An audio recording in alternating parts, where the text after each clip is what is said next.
being hearing impaired sucks. There's not much you can do about it. You're either born that way or you end up that way as you get older. There's so many things I can't physically do. I can't physically hear.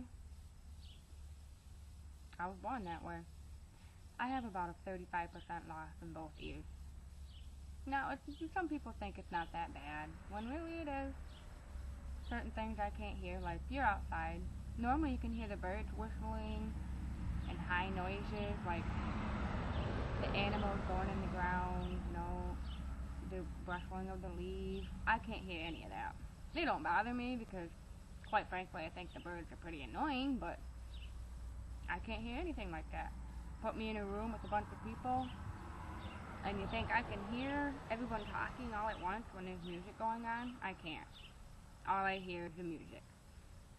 If I'm not facing you, and you're trying to talk to me, I probably won't be able to hear you. I'll miss half of everything you say. I do a lot of lip reading, because that's really my only way of trying to figure out what you're saying. I love music. I love to sing karaoke. Most people think, oh, you're so good, it's so easy for you to do that. It's not. It's really, really hard, because I can't hear half the notes that are being sung. So how am I supposed to sing them if I can't hear them? I'm a single mother with 2 kids. How do you think it felt at nighttime when I couldn't hear my baby crying? Yeah, they got baby monitors, and they make all that stuff just for that, but I didn't like using them. I don't know why. I just never did, so I never used them. But, no matter what, I've never slept through the night when my kids were babies, simply because I know I would not hear them. You're driving in a car. I own a car. Yeah, it's lifted, it's loud, but it's loud for a reason. I don't like driving a vehicle that's quiet, because I can't hear it when I'm driving, and that really bothers me. I've always been like that, and I've always gotten yelled at for it, because, oh, your truck is so loud, I don't like it. Well, it's not your vehicle. Why would you like it? It's mine. It's my choice to have it loud, not yours. When I started this class, I'm like, oh, this is going to go great. I'm going to miss half the things everybody's saying in all their videos, and nobody understands how hard it is for me to actually look at somebody's video and be able to tell what they're saying. I have to listen to it at least 10 times before I can finally understand what's going on. I wear hearing aids, but I don't like them. They give me a headache. I've gone through every single possibility I could to fix it, and it doesn't work. I can get completely in the ear, all the way in the ear, halfway in the ear, behind the ear. It doesn't matter. I still get a headache. So I don't wear them. Why wear something if it's going to give you a headache? Would you? Probably not. All through high school and elementary school, yeah, I got teased, I got called names. My twin sister doesn't have anything wrong with her, just me. So she never understood what it was like. But with me, I just dealt with it. Hey, deaf girl, what you doing today? You can't hear me. How'd you like to hear that every day? It's not fun. I'm very athletic. I used to play every sport. Soccer was my favorite. And, yeah, you know how usually when people call you out on the field, I never could hear it. It would drive the coach insane. He would used to have to send somebody out there to come get me, because I couldn't hear them. When I'm walking, doesn't matter where I'm walking, and it's windy out and you're trying to talk to me, not gonna happen. Won't hear you. All I hear is the wind. Oh well. When my hair's down and all long and nice and pretty, and I have my hearing aids in, that's another problem. Yeah, it sucks. I always put my hair up, because it rubs. Right on the back of your ears it rubs, and it's really, really loud, and I don't like it. I also have a speech impairment, which is caused from my hearing. Oh, I get people asking me all the time, you got your tongue pierced? Because you talk funny.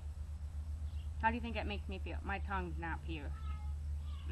I won't do it.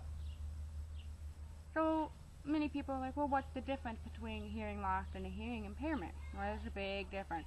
A hearing impairment is something you're born with. A hearing loss is something you get when you're older or young and dumb. I mean, you don't listen to your parents. There's a big difference. Yeah, you could have the same amount of hearing loss and everything, and you can't hear the same thing, but there's a big difference between the two. Everybody gets confused about it. Let's say, okay, you're 30 years old and you found out that you're losing your hearing, so you got to get hearing aids. That is not a hearing impairment. That is a hearing loss. Me, I have a hearing impairment because I was born this way. Big difference. Let's see, when you're in school, what do you usually do when you're a little kid and your hearing loss is pretty severe and you're missing things in class? They make this device called the FM trainer. What it is, you connect it in your ears and it has little strings that come down, the wires, and it connects to your tummy with a Velcro strap, and it's got little buttons and a microphone and all that stuff. The teacher has one just like it, except hers don't have the earplugs. All hers has is a little microphone that clips right about here, and the same box around her waist with a little switch and everything. It's meant just for the kid with the hearing loss. All you do, you turn them on, and the teacher has hers on, and her voice goes right to your ears. It doesn't pick up anybody else. I wore one when I was a kid, and yeah, I got teased for it, surprisingly. Robot girl and all that stuff, yeah. But I wore it, and it helped a lot. Hearing aids are different. There's many different kinds. There's behind the ears, which seem to be the least popular ones because they show and they're annoying and they hurt your ears, but they work really well for people that have a really big hearing loss. The ones that go in the ear, they can cover the entire part of your ear right here, or they can go inside your ear like that. The ones that go completely inside your ear are meant for people that don't have that big of a loss. The ones that cover the entire part of your ear are about halfway between the inside the ear and behind the ear. I've tried all three, and personally, I hate them all. The only ones that really work are behind the ear. Well, if you know somebody that's got a hearing loss, don't make fun of them. Take it easy on them, because it hurts their feelings when you make fun of them. You know, you can't be mean about that. How would you like it if you were in their shoes and you couldn't hear anything? It's not fun. So, that was my speech.